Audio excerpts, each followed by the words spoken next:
प्रदेश की सरकार का स्पष्ट संदेश है कि वो कड़ी कानूनी कार्रवाई करेगी। जुबैर खान जी, क्या कहेंगे? चोरी बिजली की आप लोग करें, कब्जे आप लोग करें, आपकी सरकार में अतिक्रमण हो जाएं और उसके बाद अब जब अतिक्रमण हटाए जाएं तो वो भी नहीं हटाने दे रहे हैं आप।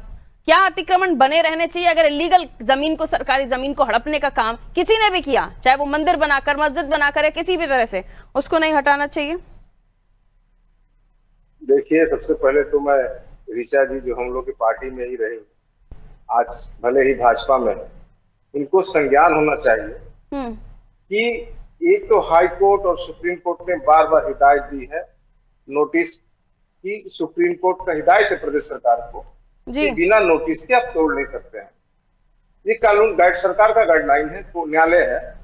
और निश्चित बरेली में जो घटना हुई है, मौलाना तौकीर रजा की मैं खुद निंदा करता हूं कि खुद ऐसे मौके पे आई लव यू मोहम्मद हमारे दिल में है।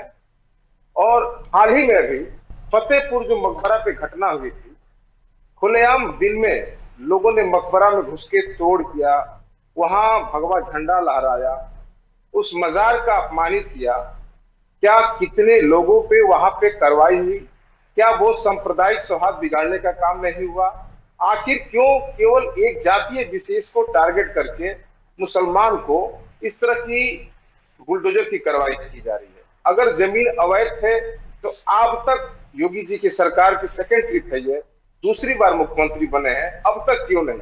आखिर जब हिंसा हो जा रही है, पुलिस प्रशासन एक तो ये कार्रवाई क्यों कर रही है? जिस तरह बरेली में लाठीचार्ज हुआ है, छोटे बच्चों को मारा गया है, जिस तरह घरों को तोड़कर, दरवाजों को तोड़कर लोगों को यहाँ जो संभल में जिस मस्जिद को तोड़ने के लिए नोटिस मिला था, वहाँ बकायदा नमाज भी पढ़ेगी जुबैर भाई, और उसके बाद वहाँ के लोगों ने खुद ही दीवारों को तोड़ना शुरू कर दिया। ये आपकी राजनीति पर तमाचा नहीं है?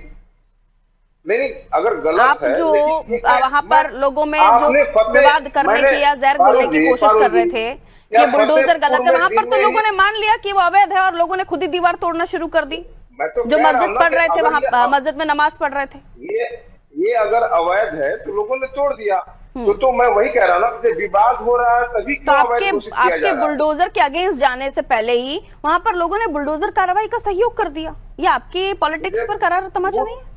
वो गलत है तो लोग तोड़े होंगे, लेकिन क्या जिस तरह लाठी चली है बरेली में, क्यों नहीं फतेहपुर हिंसा पे लोग लाठी चलाए? क्यों नहीं लोगों पे कार्रवाई हुई? जिन लोगों ने मजार को नहीं, आप वापस वहीं आ रहे हो क्योंकि आज मेरी चर्चा संभल को लेकर है। बरेली पर मैंने परसों भी शायद आपसे बात की थी, आपको याद होगा, आप बैठे थे मेरे साथ। तो बरेली आज छोड़ते हैं ना सर, आज मैं संभल पर ही रह रही हूँ। और ये बताइए, वहाँ तो बुलडोजर चलाया मैरिज गार्डन और तमाम जगहों पर। वहाँ के लोग जो संभल जैसी जगह पर कोई यकीन नहीं कर सकता कि वहाँ पे मस्जिद के सामने बुलडोजर ले जाना भी अपने आप में बड़ी बात है। देखिए, सबसे बड़ी बात है कि हमारे घर पे इस्लामिक झंडा है। अभी बरसात का त्योहार था, मैं योगी जी को और उनकी प्रशासन ने किसी ने नहीं रोका। हमारे घर पे भी इस्लामिक झंडा लगा है, किसी ने नहीं रोका है। कुछ लोग आई लव मोहम्मद के नाम पे भाजपा सरकार को फायदा पहुंचाना चाहते हैं, ये मैं मान सकता हूं। तौकीर रजा से लोगों को एकत्रित करके और अपने घर में बैठ गए, ये दुख की बात है। और ऐसे ही, और जब लाठी चली तो फतेहपुर में क्यों नहीं चली? फतेहपुर में जिन्होंने मजार को, ठीक है, फतेहपुर बोल लिया, बरेली बोल लिया, वापस संभल पर आइए। जिस बुलडोजर कार्रवाई का आप लोग विरोध कर रहे हैं, उस बुलडोजर कार्रवाई का वही मुस्लिम समुदाय जो वहां पर मस्जिद में नमाज पढ़ रहा था, वो सहयोग कर रहा है। ना तोड़े तो बुलडोजर तोड़ेगी ही, तो लोगों की मजबूरी है। आप जनता की समझ पर भी तो देखिए कि आपकी राजनीति जो आप पाठ पढ़ाना चाह रहे हैं उसका फर्क नहीं पड़ रहा है। हमारी कुछ अपराधी ऐसे होते हैं कि पुलिस जबरदस्ती उनको अपराध घोषित कर देती है और कोर्ट में जाके कहते हैं कि पुलिस ने हमें जबरदस्ती अपराध कबूलवाया। अगर मुसलमान वहां इतने डरे समय है कि खुद ना तोड़े तो योगी जी की पुलिस तोड़े, लाठ चले, बवाल हो, इससे बढ़िया भाई लोग तोड़ रहे हैं। और एक जातीय पक्ष कार्रवाई उनके घर पर तो नहीं चल रहा था ना बुलडोजर, जो वहां नमाज पढ़ रहे थे। वो तो मस्जिद जो लीगल तरीके से अब अतिक्रमण करके बनाई गई थी, वहां पर चल रहा था। इसमें उनको खौफ कौन सा था? बंदूक की नोक पर काम करवा रहे थे क्या उनसे? कि 4 लोग खड़े हुए हैं अंग्रेजों की तरह हंटर लेकर? पूरे प्रदेश में कैसी बातें कर रहे हैं जुबैर भाई? आप एक्सेप्ट नहीं कर पा रहे हैं क्या? क्या वो पाठ नहीं पढ़ रहे लोग आपका? कौन सा अवैध नहीं है? नहीं पारुल जी हमारी बात समझ लीजिए। लेकिन जब विवाद हो रहा है तो वही मस्जिद अवैध हो जा रहा है, वही मदरसे अवैध हो जा रहे हैं, वही घर अवैध हो जा रहा है, वही ग्राम सभा में अवैध हो जा रहा है। ये बहुत दुख की पीड़ा है। और एक जातीय विवाद पे बुलडोजर चलाना ये दुख की घड़ी है। हमें न्यायालय पे भरोसा है। न्यायालय ने बार बार उत्तर प्रदेश सरकार को चेताया है कि लीगल नोटिस दीजिए, कार्रवाई करिए, अवैध हो तो तोड़िए। लेकिन पारुल जी फतेहपुर में भी कार्रवाई होनी चाहिए। संभल हमारे रहनुमा है लोग, पॉपुलेशन मुस्लिम है, उनका मजार तोड़ा गया। क्या जहां मैक्सिमम पॉपुलेशन मुस्लिम है, पुलिस के सामने लोगों ने मजार को तोड़ा। मस्जिद तोड़ना दूर की बात है, इतनी सरकारें आई, बुलडोजर ले जाना अपने आप में बड़ी बात है। आपको यकीन नहीं होगा, वहाँ लोग सहयोग कर रहे हैं और आपकी राजनीति पर तमाचा मार रहे हैं। मात्र 4 क्या आप जो ध्रुवीकरण की पॉलिटिक्स कर रहे हैं ना, वहाँ लोगों ने खुद सहयोग कर दिया। हम पॉलिटिक्स कर रहे हैं। हाँ, आपकी जो ध्रुवीकरण की राजनीति है उस पर लोगों ने तमाचा मार दिया। आप बोल रहे हैं मुस्लिमों के साथ ये हो रहा है, मुस्लिमों के साथ मुस्लिम तो खुद खड़े हुए हैं कि अतिक्रमण है तो ठीक है हटाइए। उन्होंने तो सहयोग करके बता दिया कि वो आपके साथ नहीं है। अतिक्रमण अगर है तो क्यों जो बनाएंगे वो तोड़ेंगे। तो योगी जी पहले ही डिसाइड कर देना पूरे प्रदेश में, दूसरी बार मुख्यमंत्री बन गए, आपके शासनकाल में बन गया, ये गलत बात नहीं है। आपके शासनकाल में ये अतिक्रमण होते रहे, ये बड़ी बात नहीं है। देखिए आप कौन सी पट्टी बांधकर बैठे हुए थे जो आपकी सरकारों में अतिक्रमण होते चले गए? ये इक्के दुक्के ऐसे मस्जिद मिलेंगे, क्योंकि मस्जिद हमेशा खरीदी हुई जमीन और किसी का लूटे हुए जमीन पर नहीं बनता है। इक्के दुक्के कहीं हो गए होंगे तो मैं इसकी नहीं मान सकता हूँ। एक पता कर लीजिएगा, मस्जिद की जो नींव बुनियाद संगे बुनियाद होती है बड़ी पाकीज़ा रखी जाती है और बुरी तरीके से किसी का दूध दिखा के मस्जिद। तो सरकारी जमीनों पे कब्जा करके मस्जिदें बनती हैं, आप ऐसा कहना चाह रहे हैं क्या?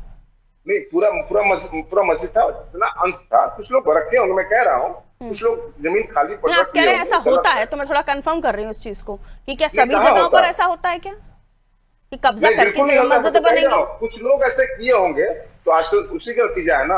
लेकिन आपने तो मुझे कुछ चीजें भी बता दी ना, ऋचा जी से पूछिए फतेहपुर में क्या करवाई कि खरीदी हुई जमीन पर नहीं बनता है, खरीदी जमीन पर नहीं बनता तो कौन सी जमीन पर बना लेते हैं? सबकी वीडियो निकली, फतेहपुर में कौन सा कार्रवाई हुआ? भाई मुसलमान जो गलती कर रहे हैं उस पर एकदम हो हल्ला मचा रहे हैं आप लोग। भाजपा को भी राज हो गया, मिलने दीजिए। मैं तौकीर रजा की निंदा करता हूँ, मैं तौकीर रजा की निंदा करता हूँ। आप करें ना करें, अखिलेश जी करें तब तो आगे बात बढ़े। खैर रहने दीजिए, उस पर भी मैं आपसे चर्चा कर चुकी हूँ। वापस आप मुझे पुराने उसी स्टैंड पर लेकर जाना है, रहने दीजिए उसको। ठीक है ऋचा जी, सब जवाब दीजिए। वो कह रहे हैं कि जो कार्रवाई हो रही है कई जगहों पर हुआ भी होगा, लेकिन सभी जगहों को आप तोड़ने में लगे हुए और कोर्ट का खुद का स्ट्रिक्ट आपकी तरफ आदेश है कि इस तरीके से बुलडोजर चला नहीं जा सकते, लेकिन आप उसकी भी अवहेलना कर रहे हैं। पारुल जी, जुबैर खान जी ने 2-3 बातें कही, वो स्पष्ट करना बहुत जरूरी है। उन्होंने अपनी बात की शुरुआत की ये इस बात को कहकर की कि ऋचा सिंह समाजवादी पार्टी में थी। हाँ, मैं बिल्कुल समाजवादी पार्टी में थी और मैंने पूरे अपने होशो हवास में समाजवादी पार्टी को छोड़ा है, क्योंकि रामचरितमानस की प्रतियां समाजवादी पार्टी के लोग खुलेआम सड़कों पर जलाते हैं। मैंने प्रतिकार किया और मैंने पार्टी छोड़ी। मैंने आपकी तरह सर तन से जुदा के नारे नहीं लगाए। ठीक है जुबैर खान जी, अब इस बात को स्पष्ट हो लीजिए, क्योंकि हर डिबेट में आप लोग यही सवाल पूछते हैं। दूसरी बात, अब आप आ जाइए, जुबैर खान जी ने अपनी ही बातों में इस बात को एक्सेप्ट कर लिया कि योगी जी की सरकार न्याय संगत कार्रवाई कर रही है। उन्होंने खुद माना कि मेरे घर पे भी फला झंडा लगा हुआ है, लेकिन किसी ने उसको छुआ तक नहीं, किसी प्रशासन ने उस पर कोई आपत्ति नहीं की, क्योंकि संविधान इस बात का अधिकार देता है कि कोई भी अपनी धार्मिक प्रैक्टिस कैसे करता है या फिर उसका जो है प्रचार प्रसार कैसे करता है, इसकी सबको छूट है देश की संविधान के अनुसार। और दूसरा, इन्होंने आपने खुद कहा पारुल जी कि कुछ लोग खुद उस अवैध हिस्से को हटा रहे हैं, तो इसका मतलब है कि उनको नोटिस दी गई है, वहां पे पूरी प्रक्रिया को फॉलो किया गया है और उस नोटिस के चस्पा करने के बाद, लोगों को जागरूक किए जाने के बाद जो अवैध हिस्सा है लोगों ने खुद हटाना शुरू कर दिया। इसका तो स्वागत किया जाना चाहिए। लेकिन सवाल इस बात का है कि इसको बार बार कानून व्यवस्था के सवाल को, अवैध अतिक्रमण के सवाल को सांप्रदायिक रंग देने की कोशिश जो समाजवादी पार्टी करती है, ये कहीं ना कहीं ये धार्मिक सौहार्द बिगाड़ना चाहते हैं और मुस्लिम तुष्टिकरण की राजनीति करना चाहते हैं। पारुल जी, मैं तो प्रयागराज से आती हूँ। अभी प्रयागराज में कुछ दिनों पहले महाकुंभ हुआ था, जहां पे तमाम स्थलों को, जहां किसी भी, चाहे वो धर्म समुदाय के हो, और अगर उसको विशेष रूप से कहें तो तमाम मंदिर जो अगर सड़क पे बने हुए थे तो उनको हटाया गया, लेकिन किसी ने कोई प्रतिरोध नहीं किया। क्यों? क्योंकि अगर सरकारी जमीन पर बना है या फिर ऐसी जमीन पर बना है जो लोगों की है, तो वहां पे तो उसको हटाया जाएगा। इसका स्वागत किया जाना चाहिए। अगर सड़कों का चौड़ीकरण किया जाना है, अवैध अतिक्रमण को हटाया जाना है, तो इसमें तो जनता को जन सहयोग करना पड़ेगा। अब ये बार बार बरेली का नाम ले रहे थे, तो मैं तो इनके माध्यम से पूछना चाहती हूँ कि 4 तारीख को कानपुर में जो बात हुई थी, आपने कहा कि हम आई लव कहेंगे, आप आई लव रखते रहिए, हमें उससे कोई फर्क नहीं पड़ता है, ये आपका अधिकार है। हम आई लव महादेव कहते हैं, महादेवी कहते हैं, आपको भी जो कहना है कहिए, लेकिन सवाल इस बात का है कि 4 तारीख को जब कानपुर में वो घटना का पटाक्षेप हो गया, 2 लोगों में अगर कोई बात थी, प्रशासन उसको समझा बुझा के खत्म कर दिया, तो 22 दिन के बाद जब उत्तर प्रदेश और पूरे देश भर में हिंदुओं के त्योहार मनाए जा रहे थे बड़े पैमाने पर, जो है विजयदशमी का त्योहार था, शारदीय नवरात्र के त्योहार चल रहे थे, तो आखिर वो कौन लोग हैं जो सड़क पर तख्तियां लेकर उतर आए और पूरे प्रदेश को अस्थिर करने की कोशिश की, धार्मिक सौहार्द बिगाड़ने की कोशिश की। आप मस्जिद में गए थे नमाज पढ़ने, लेकिन जब आप वहां से बाहर निकले तो आपके हाथों में पत्थर थे। इसकी निंदा आखिर जुबैर खान समाजवादी पार्टी कब करेगी? आपको ये बताना पड़ेगा। फतेहपुर में कार्रवाई नहीं हुई, फतेहपुर में भी आपने पक्षपात किया कार्रवाई। सवाल किया मैंने, रुक जाइए जुबैर भाई। हाँ, कहिए मैडम। जिन लोगों ने कानून को अपने हाथ में लिया है उनके ऊपर कार्रवाई की गई, उनके ऊपर एफआईआर दर्ज की गई है, किसी भी अपराधी को छोड़ा नहीं जाएगा। जीरो टॉलरेंस टू क्राइम का नतीजा है कि आज एनसीआरबी के डाटा में भी उत्तर प्रदेश में लगातार अपराध की दर घट रही है। 2017 तक उत्तर प्रदेश में 500 वो कह रही है कोई अन्याय नहीं हो रहा है, कोई द्वेषपूर्ण कार्रवाई नहीं हो रही है, आपको ऐसा लग रहा है? जी जुबैर भाई कहिए। देखिए पारुल जी, फतेहपुर की घटना में जितने लोग दोषी थे, कितने लोगों को पुलिस ने लॉकअप में मारते हुए वीडियो फुटेज किया, आखिर क्यों बरेली के मुसलमानों को भी मारते हुए फुटेज बाहर किया गया? दरवाजे तोड़ के बाहर निकाले जाएंगे, तमंचे से गोली चलाने लगेंगे, 22 पुलिसकर्मी घायल हैं। एक बार निंदा कर दीजिए समाजवादी पार्टी की तरफ से। अखिलेश यादव ने 22 पुलिसकर्मियों के घायल होने पर एक बार निंदा नहीं की। आखिर ये कौन लोग हैं? ये उत्तर प्रदेश की शासन व्यवस्था को संभालने वाले लोग हैं। ये भी किसी के बेटे हैं, ये भी किसी के घर के बच्चे होंगे, लेकिन आप उत्तर प्रदेश पुलिस के ऊपर पत्थर चलाने वालों के खिलाफ, पत्थर चलाने वालों के साथ खड़े हो जाते हैं। संभल में आपको याद होगा, संभल में सर्वे के आदेश के बाद सर्वे हो रहा था। आखिर कौन लोग थे जो जियाउर रहमान बर के नेतृत्व में वहां लाठी, डंडे, पत्थर, जूते, चप्पल लेकर निकल आए? आप इसकी निंदा कहां से आ गए इसमें?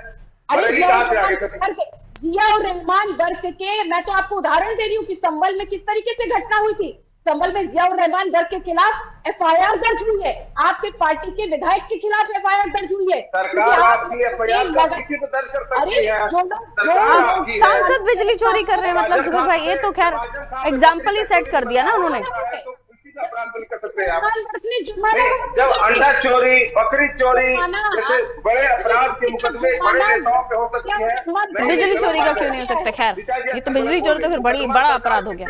ठीक है, लौटिए। सरकार किसी के देखिए, इसे आप जो कहें जुबैर जी, लेकिन अतिक्रमण अगर अब तक बने हुए हैं तो अतिक्रमण को हटाने की कार्रवाई पहले से होनी चाहिए थी।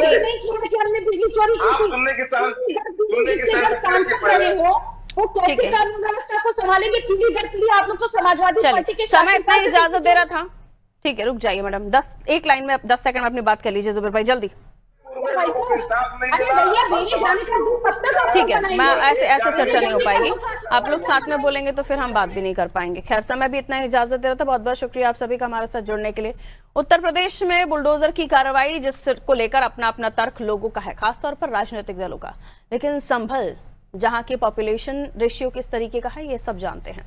वहां मस्जिद तक बुलडोजर पहुंचना ही अपने आप में बड़ी बात है, लेकिन आज वहां पर अतिक्रमण भी हटे और मस्जिद का जो अवैध हिस्सा था उसको गिराने के लिए लोग खुद आगे आए। उन्होंने मोहलत मांगी कि हमें कुछ घंटों की मोहलत दीजिए, हमारी नमाज पूरी हो जाए, उसके बाद हम खुद उसे हटाएंगे। ये जो पॉलिटिक्स करने वाले लोग हैं ना, जो जातिवाद में बुलडोजर कार्रवाई को ढांकने की कोशिश कर रहे हैं, उनके लिए ये संभल का एग्जाम्पल वाकई करारा तमाचा है। लोगों ने खुद माना कि ये जो कार्रवाई थी ये सही है और इसीलिए वो खुद आगे आए और इस कार्रवाई में जो प्रशासन है उसका सहयोग किया। अब इसे आप किसी भी तरह से कहते रहिए, सवाल तो ये भी उठता है कि अतिक्रमण होते कैसे रहे, जैसे आप बुलडोजर चलाकर हटाना पड़ रहा है। अतिक्रमण हो क्यों रहे थे, उसे होने क्यों दिया जा रहा था? और अभी तो आपने सुन भी लिया, जुबैर खान वो ये कह रहे थे कि जो मस्जिदें बनाई जाती हैं वो खरीदी हुई जमीनों पर नहीं बनाई जाती हैं। तो उसका मतलब क्या है कि मस्जिदें बनकर कौन सी जमीनों पर रही थी? दान की जमीनें समझ आता है, लेकिन अगर कब्जा की हुई जमीनों पर था तो वो तो हटेंगी। और अभी प्रयागराज का एग्जाम्पल हमें बीजेपी प्रवक्ता ने दिया कि प्रयागराज में जब महाकुंभ के लिए स्पेशल अरेंजमेंट करने थे तो वहां पर भी कई छोटे मंदिर हटाए गए, तो उस पर दिक्कत क्या है? मंदिर भी हटे हैं, मस्जिद भी हटी हैं, इसे क्यों जातिवादी राजनीति में बांटने की कोशिश की जा रही है? जो गलत है, जो कब्जे हैं, जो अवैध अतिक्रमण है, उन्हें हटाया जाएगा। आपके शासनकाल में नहीं हुआ तो कोई और भी ना करे, इसलिए क्योंकि आपका वोट बैंक प्रभावित होगा, क्योंकि आपके ही लोग हैं। खैर, दीजिए इजाजत, नमस्ते।